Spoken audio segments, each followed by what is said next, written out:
খারাপ। আমরা নিজের জন্য খুব গুছাই টুছাই দোয়া করি। ইমাম সাহেবের জুমার দিন কইছে, হুজুর আব্বার জন্য একটু দোয়া করেন।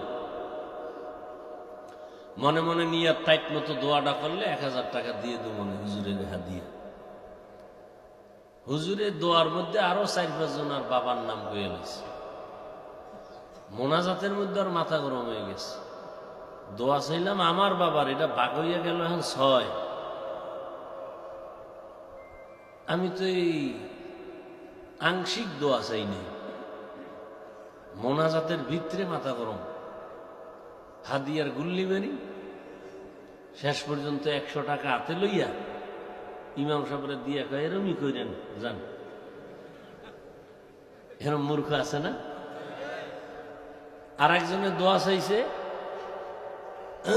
আমার মা বাবার জন্য, দাদার জন্য দোয়া করেন। তো হুজুরে দোয়া করছে, আল্লাহ এক ভাই দোয়া চাইছেন তার দাদার জন্য, আপনি মাফ করে দিন।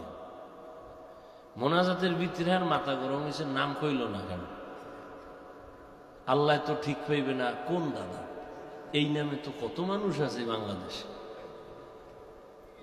এরকম কিছু মূর্খ আছে না? দেখেন না, জানা যায় গেলি কিছু পণ্ডিত আছে, মূর্খ পণ্ডিত। ইমাম সাহেবের কে, হুজুর কি বাংলা নিয়ত কন? কয়নি বাংলা নিয়ত কিসের? আবার কিসের নিয়ত? রসুল বাংলায় কথা কইছে, তা তুমি বাংলা নিয়ত পাইছো কি?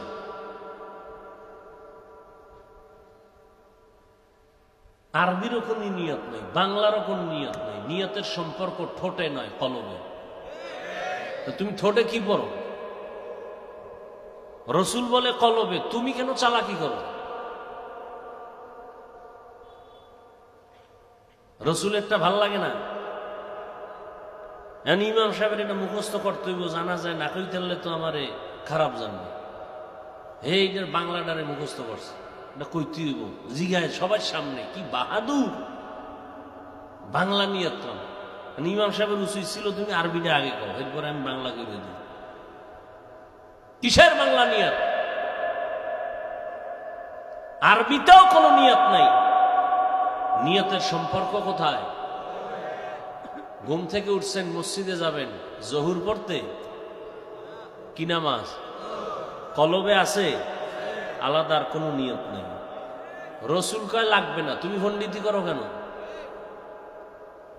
ইসলামটারে কঠিন বানাইছো কেন?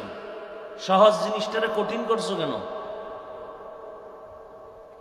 একজন একেবারে আজানের আগে মসজিদে গেছে, বুজুর্গ, পাগড়ি একখান লইয়া।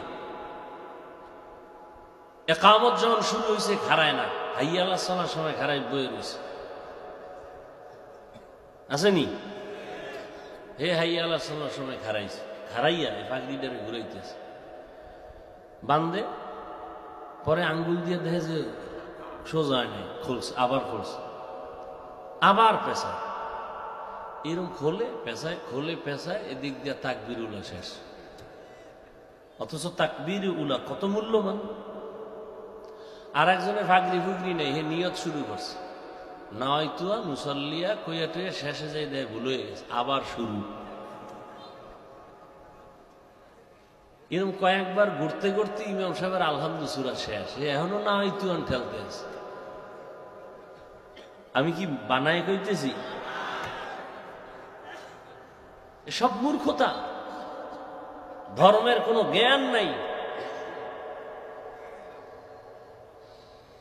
আল্লাহ আল্লাহ সবাইকে বুঝার তৌফিক দান করেন। সব হইল বুঝ বুঝ, কি বয়ান কিছু না, আসল বুঝ। আপনিও মুসলমান, আমিও।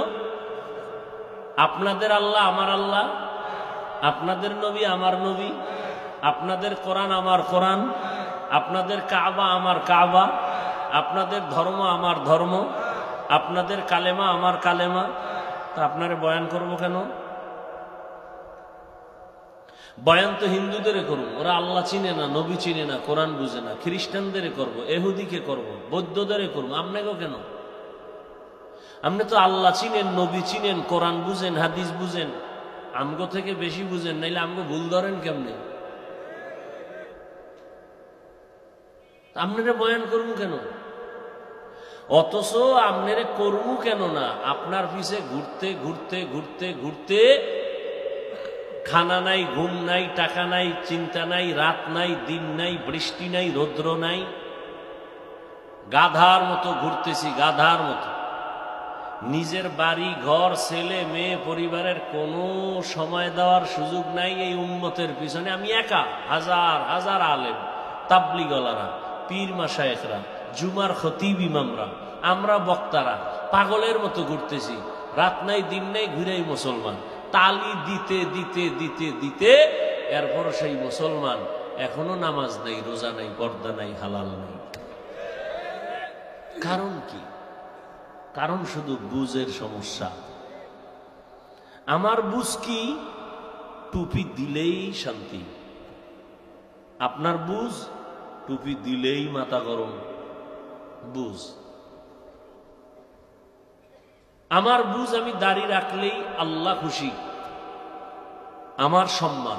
আপনি মনে করতেছেন দাড়ি রাখলেই আমার অসম্মান। আমারে বউ ভালো জানবে না, আত্মীয় স্বজন ভালো জানবে না। এই শুধু বুশটাকে ঠিক করার জন্য এত মেহনত। বুশটা যখনই ঠিক হয়ে যাবে তখন সে স্কুলে পড়ুক, কলেজে পড়ুক, যে লাইনেই থাক, বুঝ ঠিক হইয়া গেলেই নামাজ ধরে ফেলবে। বুশটা ঠিক হইয়া গেলেই আর টুপি খুলবে না। বুঝ লাইন মতো হয়ে গেলে আর দাড়ি কাটবে। সব কিছুর মূলে বুঝ ঠিক নেই। এই বুঝ ঠিক করতে হবে। আল্লাহ সবাইকে বুঝার তৌফিক দান করে। কিছুক্ষণ শুনবেন তো না উঠা বসা করবেন আর ঘুমাইবেন? বাঙালি তো রাত্রে ঘুমায় না।